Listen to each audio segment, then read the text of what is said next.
The secret to healing through stretching is stretching for a long time. And really the history about stretching is yoga. Yoga has different moves that they put you in, and everybody has the same moves. And not everybody's body is the same inside.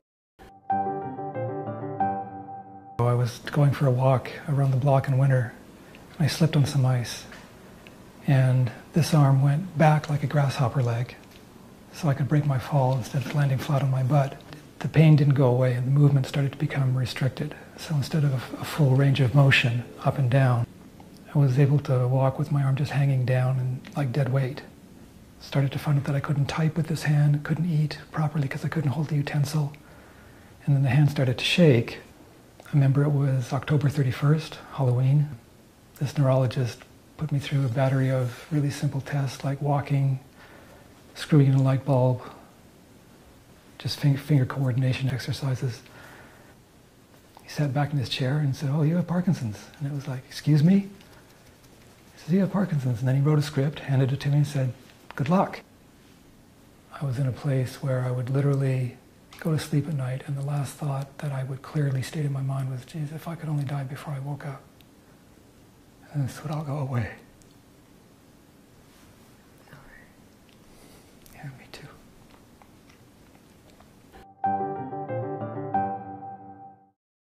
John had Parkinson's for 3 years when I met him. And he told me that how the doctors decide how bad your Parkinson's is or how much medication to put you on, they put you through a series of tests. When I met him, he was at 67. Where you score on that bell curve determines if your disease has progressed or has stayed the same, or maybe have stagnated and therefore is, quotes, improved somewhat. 1 month after I worked with him, his number went down to 47. It's been 5 months. Again, he got tested at the 5th month. It's down to 14. So the neurologists are just like, they don't know what's going on. They're stunned. Without a doubt, like, it's been proven clearly to me that the stretching, for me, works. When I don't stretch, I turn back to where I was. The steel plate in the back comes back, the rigidity comes back, the tremor comes back, the bad eyesight comes back. Like, my voice today is pretty good, but if I was not stretching the larynx or stretching the muscles around the neck in the morning, you'd barely be able to hear me. When it became apparent after a couple of weeks that that was working, it's like, okay, so maybe there is something to this. When I needed a full-time job, I became a certified personal trainer, and I started to work through the rehab centers, working with people that had been in car accidents and they were injured, back, neck, and I started helping people like that. If I heard of someone through a friend of a friend said, I know someone with a stroke or this or that, then I would do that on my own. For 27 years, I loved my job. My average day would start at 6 o'clock in the morning. That means I'd get up at 5. We were a big company, but a very small, tight-knit family group in the sense that everybody pulled their weight and everybody helped each other. And I'd finally roll into bed around 11:30, 12. That means I get home around 10 o'clock. I thought, that's the way it is. That's what everybody should be doing. We had a general meeting, and I was feeling a bit queasy and everything. And I left the meeting early, and I drove myself to the hospital. And I went into emergency, and I said, "Guys, either I'm having a stroke or I'm having a heart attack, one or the other." And I was there for the next 4 months. I was terrified for him to fall down the stairs. I was following him every 2 minutes. My arm shakes quite a bit if I get too tired or too nervous. My toes curl, like going up and down the stairs earlier today. It's got to be relaxed. Up to then, I had everything planned out. He is stretching every single day, and over an hour a day, he's really pushing himself. And when you stretch the muscles, because the muscles are attached to the bones, muscles move the bones, and that's what he's doing. He's aligning his bone structure.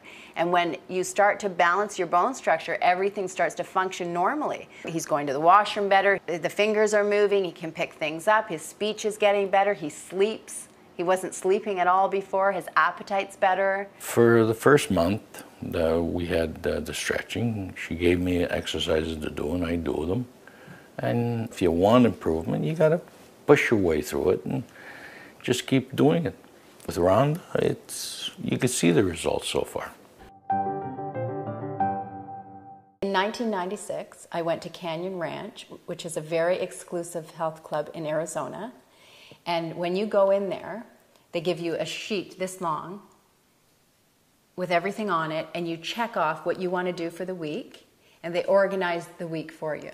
So I was Swedish massage, aerobics, weight training, and halfway down the page, like it was yesterday, I remember, it said neuromuscular therapist. And I thought, oh, I don't know what that is, check. And really, the check mark changed my life. A neuromuscular therapist measures your bones. And he measured my shoulders, hips, knees, and ankles.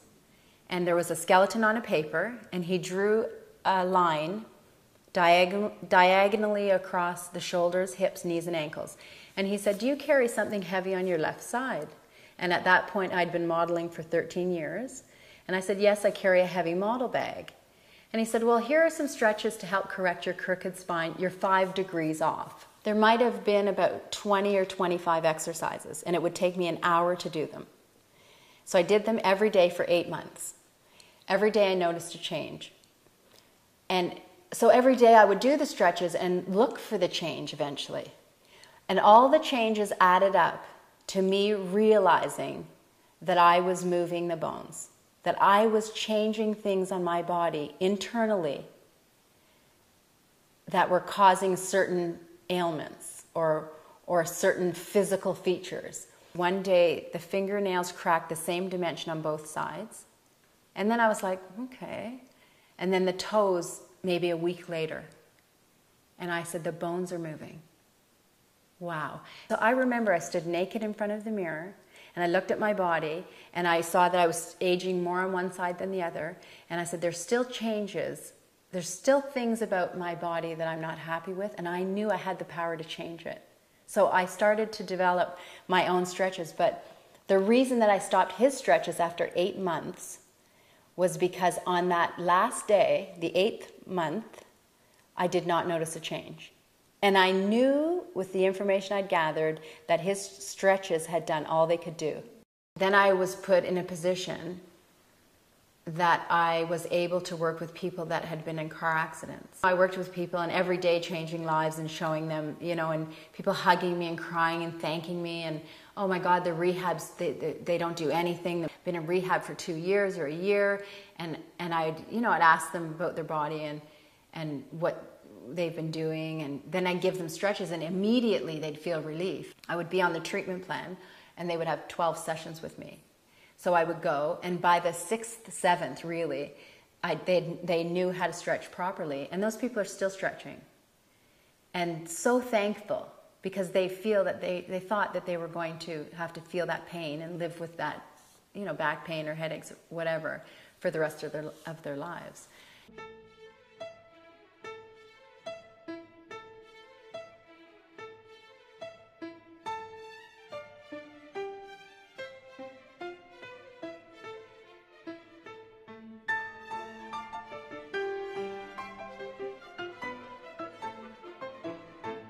I believe that in my daughter's, she's 11, and in her kids' generation, it's going to be so second nature. People are going to say, well, did you stretch? You have a headache, did you stretch?